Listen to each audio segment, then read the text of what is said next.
Peter and two friends had been visiting a neighboring town for a county fair. Brian and Samantha had been dating, but knew Peter could always use some company. Peter hated being the third wheel, but hated sitting at home alone even more. It never took much convincing to get their lonely friend to tag along. It was your typical small-town fair, one big tent in the center for main attractions, a handful of rides circling it, and game or food vendors wedged in between. They all loaded onto a small cart that resembled a scaled-down roller coaster, and within 10 minutes, it was over.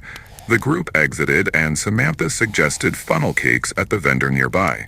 Peter wasn't all that hungry, and the couple shared a single cake. "So, what are you going to do your senior essay on, Peter?" Samantha prodded, as she and Brian walked behind Peter arm in arm. Peter had been struggling with his assignment all semester. Almost everyone he knew had finished, and he was still struggling to find a topic. He had to turn in something amazing to get his grade back up, or he would never make it into the community college, let alone a four-year school. "I still have no idea, but I have to come up with something, and quick," he replied. "Yeah, bud, you only have 2 weeks left, and if you don't turn something in, you're going to be stuck flipping burgers," Brian said with a chuckle. Peter rolled his eyes slightly, even though he knew Brian was right. Brian had rich parents and rarely wanted for anything. Peter knew that his rock star friend would easily make it into some university, even if it meant his parents had to grease the wheels. Samantha wasn't much different in the fact she had little to worry about. She had always had great grades and had already received early acceptance to Columbia. Meanwhile, there was Peter, just trying to graduate high school. Finally, he responded, "Well, if either of you two have any good ideas, I am all ears." Just as the words came from his mouth, they came upon a very brightly colored tent. Just outside the cloth drapery used as a door, a sign read, "Madame Michonne the Mystic." Samantha slapped Peter on the shoulder before she spoke. "There you go. Let's see if she can give you the answers you're looking for." Peter really didn't like the idea. He had never really believed in any of that kind of hocus pocus. But his two friends pushed him toward the door with a laugh. Before he knew it, they had entered a carpet-strewn parlor. The only chairs were oversized throw pillows arranged around a table just high enough to squat next to, with the cliché crystal ball sitting at the center. "Hello," Brian called out to the empty room. After a few seconds, they could hear someone shuffling from the back of the tent. A tingling could be heard with each step, and as the figure emerged from another veil, the trio noticed that she was shakingly carrying a saucer with a tiny cup of tea upon it. Her hair was matted and graying, her face worn with years of traveling with the carnival folk, and her eyes seemed foggy. The purple velvet dress that lay over her frame did little to hide the fact that she was mostly skin and bones. "Ah, welcome," she spoke quietly, but rather enthused. Her voice was slightly raspy, the kind of grating that comes from years of smoking, but gentle. She motioned for the teens to take a seat across from her, and she slowly lowered herself into place. Peter looked at his friends with uncertainty, but they were already taking a seat. He sighed and sat down beside Brian. "So, which of you here is looking for answers?" the lady asked quizzically. 2 fingers pointed to Peter before he could even respond. "Of course," the aging lady said with a smile growing on her face. "I had a feeling it was you. I can see a lot of turmoil in you. You have questions, and I think I can answer them." She stopped to sip from her tea, then set it back down on the table. "Let's get started, shall we?" Peter simply nodded, wanting to get this whole show over with. She reached out her hand and asked for his. Peter placed his palm in hers reluctantly as she turned it over to look at the lines upon it. Her bony index finger traced the lines along his palm and stopped in the center of it before speaking. "Do you see this point here that diverges?" Peter nodded, and she quickly continued. "This means you have a choice ahead of you, and depending on your choice, your future has 2 very different outcomes." Peter tried not to appear to be unimpressed, but her answer seemed so vague. Everyone has to make choices every day that can drastically change their lives. She could tell that her answer left him underwhelmed. You must make this choice before week's end, but I see you making the wrong one, she frowned. This made Peter's eyes furrow. What did this old hag know anyway? She laughed. I know a lot more than you might think, little boy. Peter pulled his hand back at the idea of her hearing his thoughts. I can help you make the right choice, she smirked, as a small slip of paper was removed from under the table. These are instructions. If you follow them carefully, you will find the answers you seek. If you do not, then your life is forfeit. Her words became cold, and the light seemed to dim around her as she spoke them. Peter took the piece of paper and almost unfolded it before the crone placed her hand over it and said, Not here, not now. You must be alone. The instructions are clear. Go now. They all stood up, and Samantha asked what was owed for the reading. You owe nothing. A debt was made, and a debt is paid. Just follow the instructions carefully, Peter, she said with a farewell. Later that night, Peter sat, legs folded over one another, at the center of a dusty wooden floor. Light from the full moon filtered through a sepia-tinted window a few feet above his head. He had not set foot in this attic space since he was a boy. It had been a place of fear for him, even now. This is the reason he chose it for this ritual. Slowly, an image in black was scrawled across the splintered boards. A circle at first, then 2 triangles sat upon their head, creating a mirror image of each other, and appeared to connect into an X. The outer vertices would be connected by waved lines, and a straight line would bisect the 2 triangles. The bisecting line would extend out and form crosses on each side, and another cross would drop down within the bottom triangle. Sat below the bottom triangle would be 2 right triangles pushed together to form an isosceles. Each ending line would then have a circle at its peak. He sat down his chalk and looked back at the paper within his hand. He wanted to be sure not to make a single mistake. Then, one at a time, he lit 6 yellow candles around the circle before looking up into the full-length mirror in front of him. Drawing in a deep breath and placing the slip of paper before him, he prepared to repeat the phrase it had instructed. Lord Satan, by your grace, grant me, I pray thee, the power to conceive in my mind and to execute that which I desire to do, the end which I would attain by thy help, Almighty Satan, the one true God who livest and reignest forever and ever. I entreat thee to inspire Ose to manifest before me, that he may give me true and faithful answer, so that I may accomplish my desired end, provided that it is proper to his office. This I respectfully and humbly ask in your name, Lord Satan, may deem worthy, Father. The words were shaky as they fell from his lips. Even as he said them, a seed of doubt began to bloom.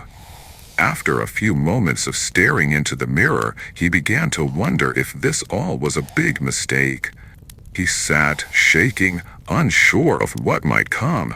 His chest grew tight as he held his breath. It was so quiet he could hear his heartbeat. After a few moments of nothing occurring, he let out a sigh.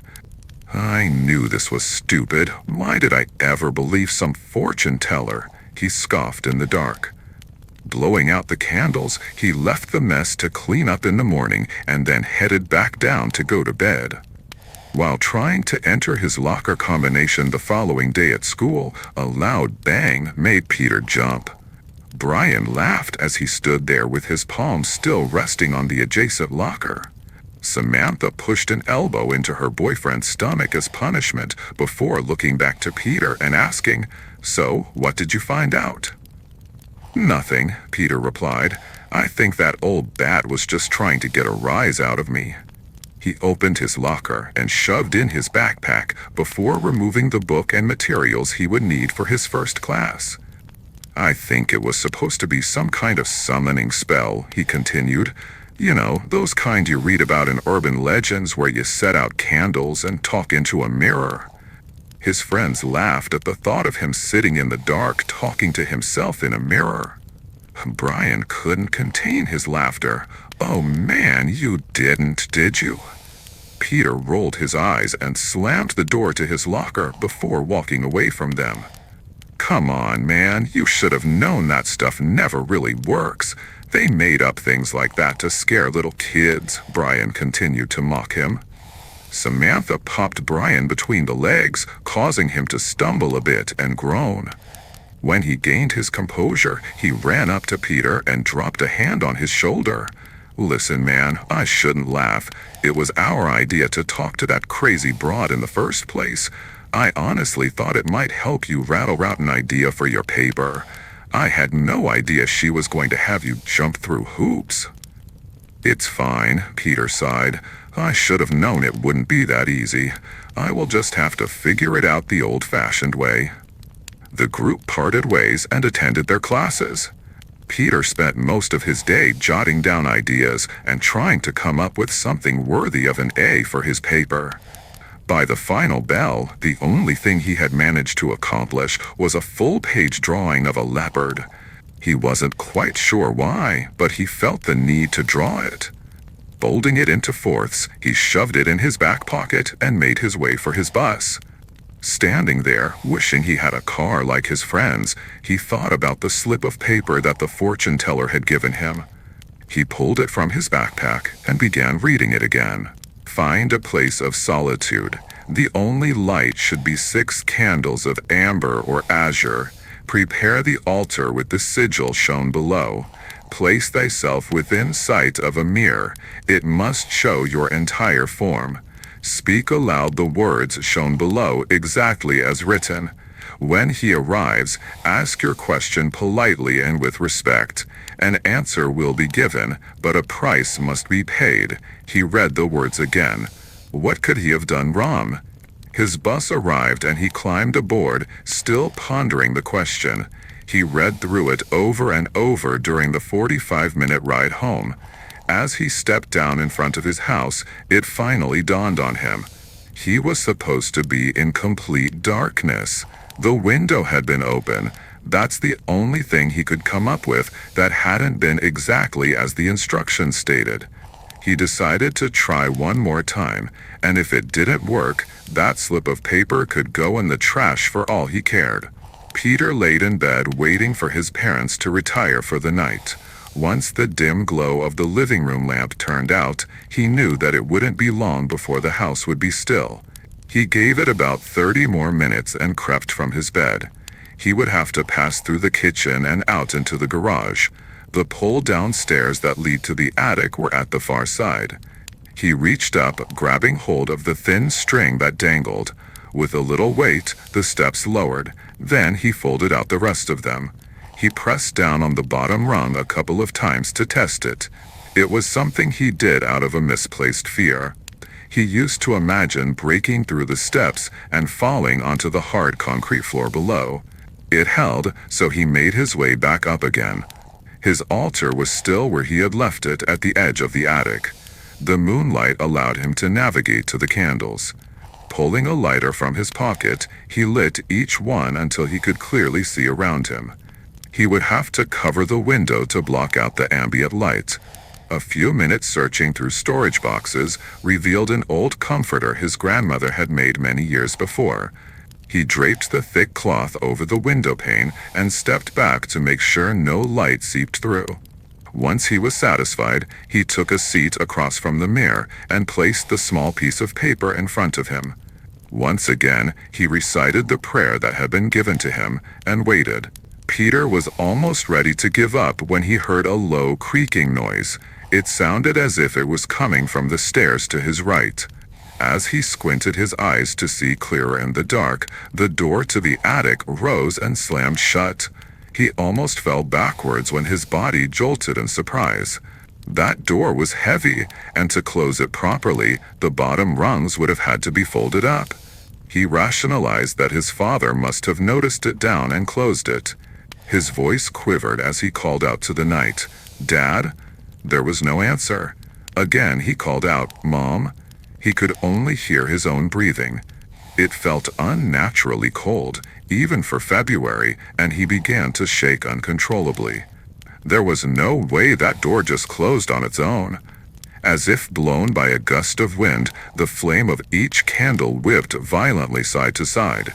Peter slid backwards until his back rested against a wooden trunk. He looked up and noticed he could no longer see his reflection in the mirror or the light from the candles.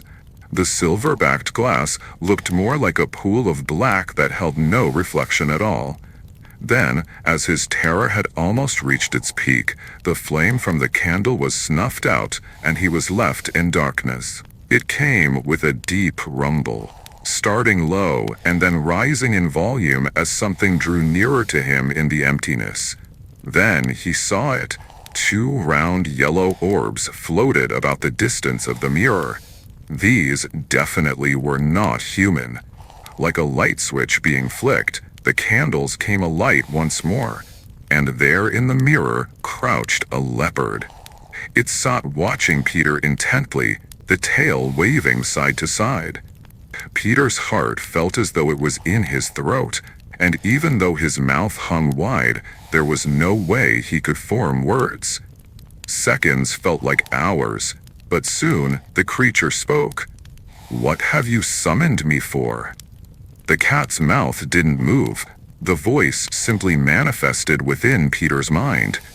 The sound echoed much like a cry for help in a cavern. "Come now, I am not very patient," it rang again.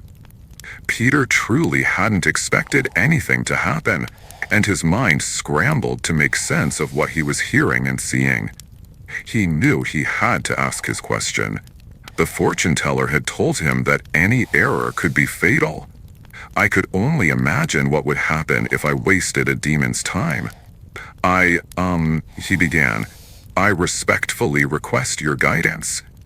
His eyes darted around the room as his mind grasped for words. "I am in need of your wisdom." The words came slowly through his quivering lips. "See, that wasn't so hard now, was it?" The voice rumbled in Peter's mind again as the beast began to ease forward.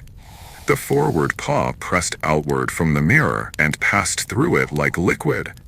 The black pulled back from the fur and returned to the wooden frame. It continued forward until the entire creature stood right in front of Peter. The form darkened until the spots were unmistakable from the rest of its fur.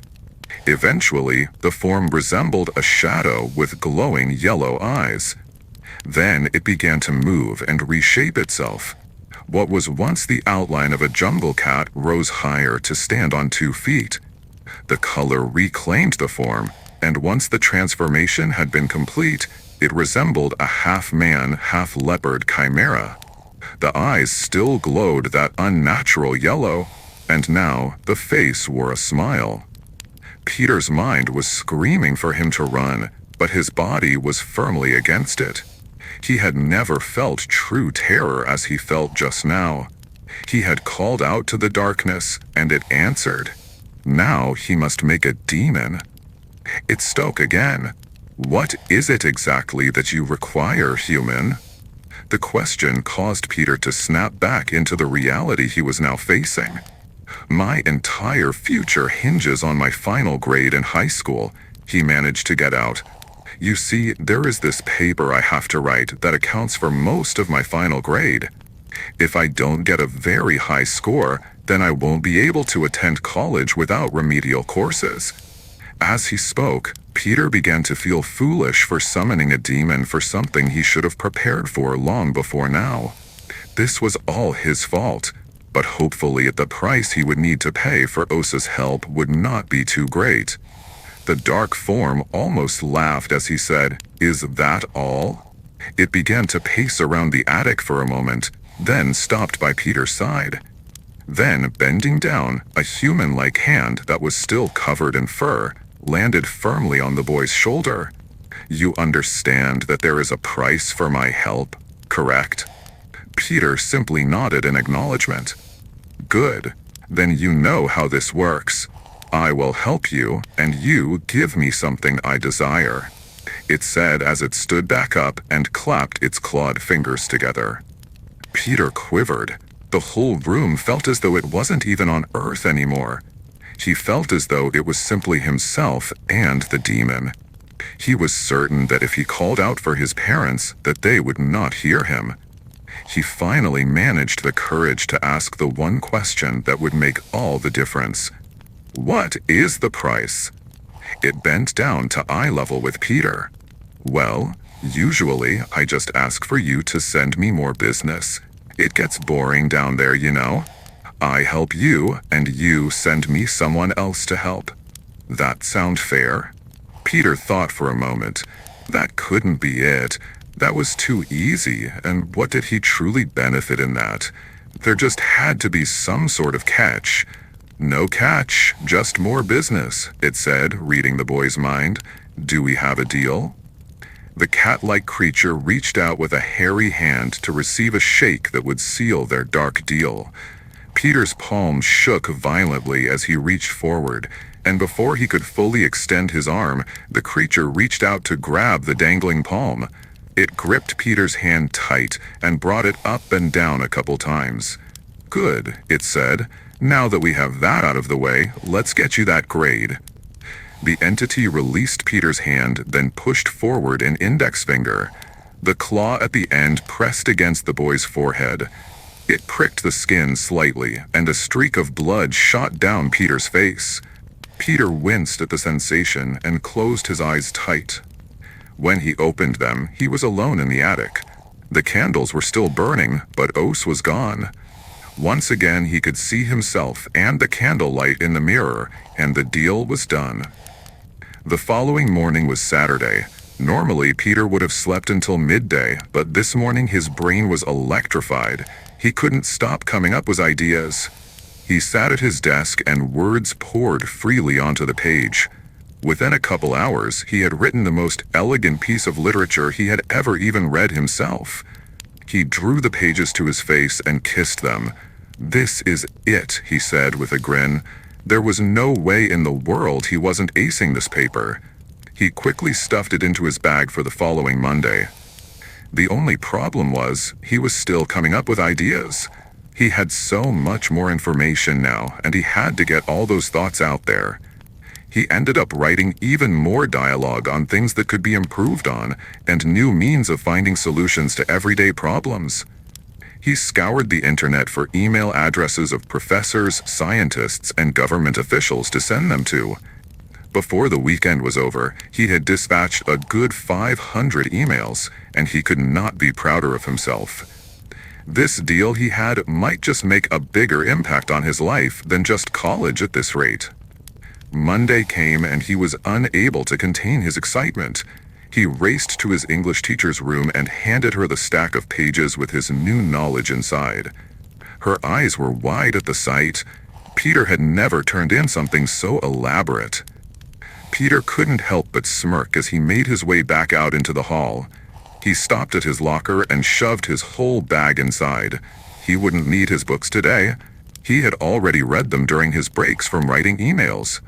All the information was there, and he could recall it at any time. As he closed the locker, he noticed Brian and Samantha a few feet away. He stepped over, and with a cheesy grin he said, "It worked." "What worked?" asked Samantha. Brian also had a look of curiosity. "The spell," Peter replied. "I tried it again, and I asked it for help on my grade. It worked. My mind is so full of stuff I couldn't stop writing." His friends gave him a look of concern, and Samantha actually pressed the back of her hand to his forehead to make sure he wasn't running a fever. Peter pushed a hand away. "I'm not sick and I'm not crazy, so stop looking at me like that," he snapped. "I am telling you the truth, and if you don't believe me, look at this." He pulled out a notebook while finishing his sentence. The pages fell open, revealing pages and pages of theory and equations. They both stared for a moment as Peter turned each page. "Peter, if this is some kind of joke, it isn't really funny," Brian remarked with a frown. They both walked away completely unamused. Peter wasn't bothered, though.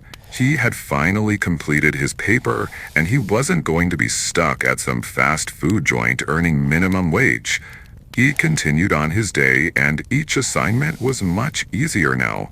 He had not a single worry anymore. He was set for life. That is, until he re-entered his English class later that day.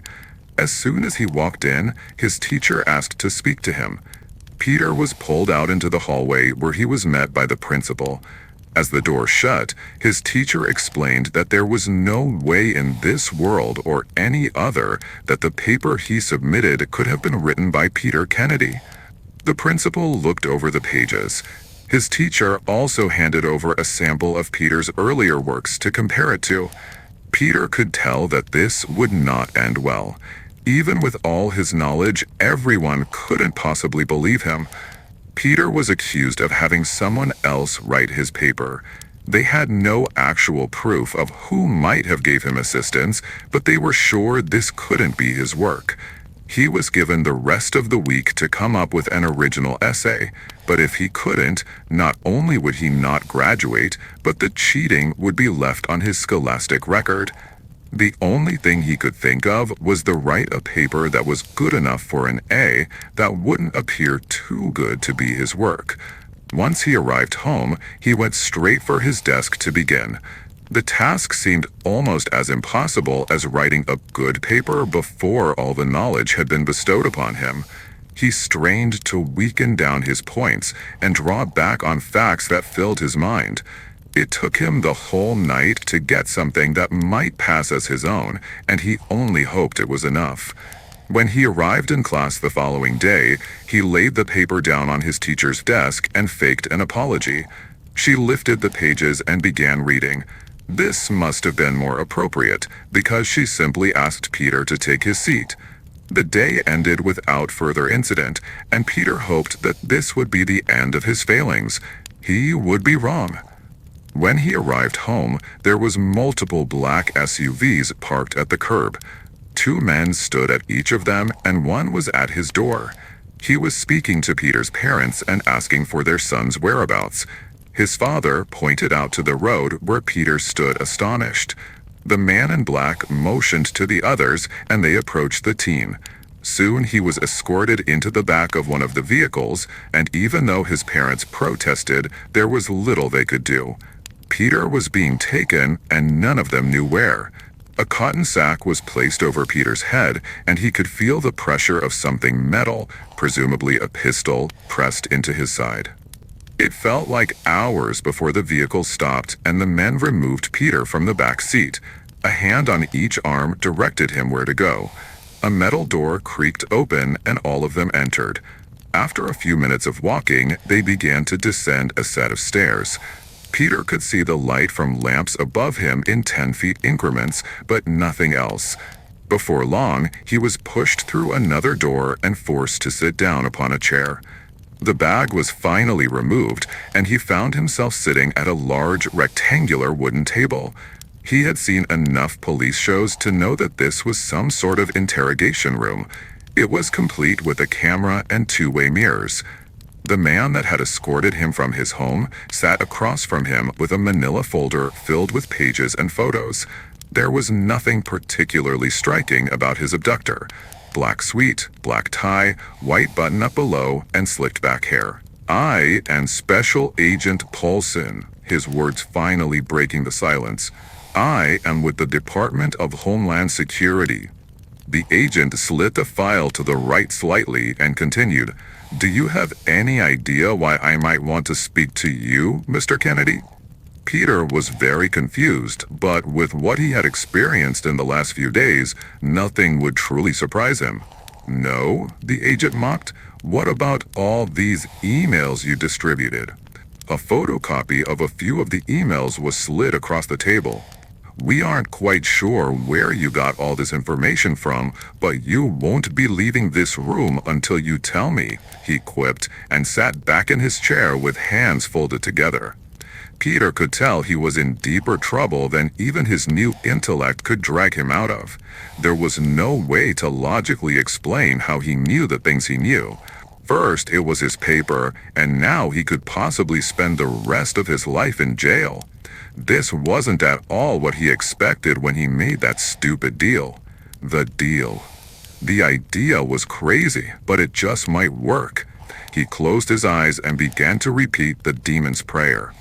Lord Satan, by your grace, grant me, I pray thee, the power to conceive in my mind and to execute that which I desire to do, the end which I would attain by thy help.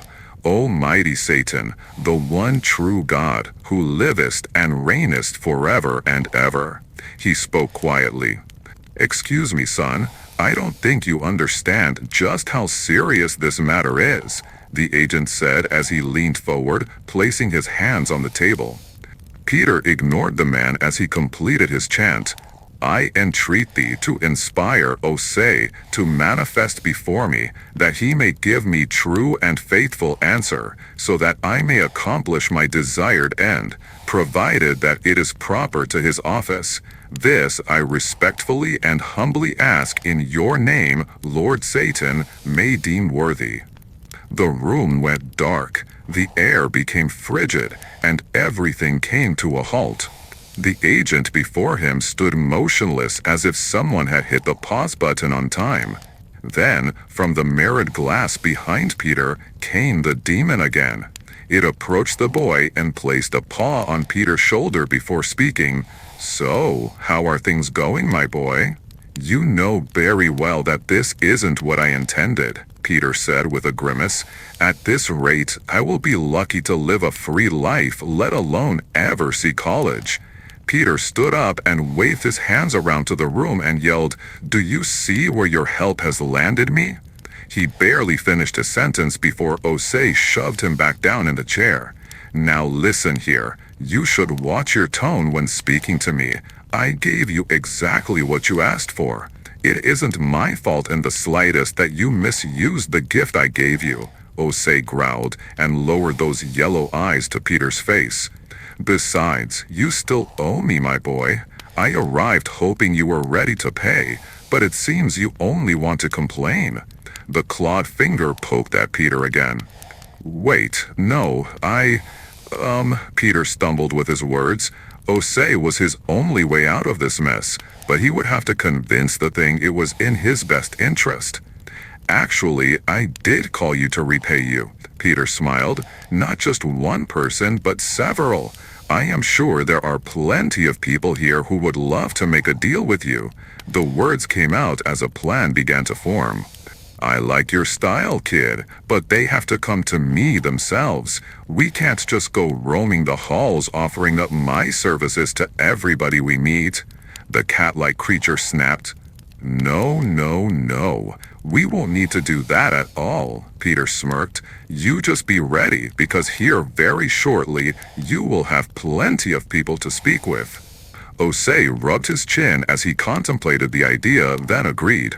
There is just one thing, though, Peter interjected. If I bring you more than one, I should get something in return as well. Peter felt a deep, bellowing laugh ring in his head. I like you, kid. You are a real slick one, the demon replied. And since I like you so much, I think I can come to terms with that. What else would you wish of me? About an hour later, Peter stood in a large auditorium full of agents, government officials, and military personnel. Behind him, he had drawn a large sigil, to the best of his memory, upon a giant dry erase board. Below the symbol, he wrote the words to the prayer. This is how I obtained all of my knowledge, the teenager said through a microphone. A murmur started through the crowd, and after a few moments, Agent Polson stepped over to Peter. Polson grabbed the boy's arm. Is this some kind of joke? You do realize that you will never see the light of day again if you can't give us a real answer, right? Peter pulled away from the man. Trust me. Then, leaning back into the microphone, he spoke again. If the men stationed around the room with candles could light them for me, please. Agents around the room flicked their lighters, and soon there were candles burning all around them. Now, please repeat the words I have written here, and then you will have your answers, Peter said with a smile. The room became a cacophony of voices. They all spoke the same words, just slightly out of sync. As they finished, the room became deathly quiet. The candles flickered, and the movement cast shadows around the room. Peter's smile grew larger as he noticed the hint of fear growing in every man and woman in the room. Some began backing toward the door, but a loud clambering was heard as the locks slammed shut. A burst of air forced its way through the room and snuffed out the light from each candle.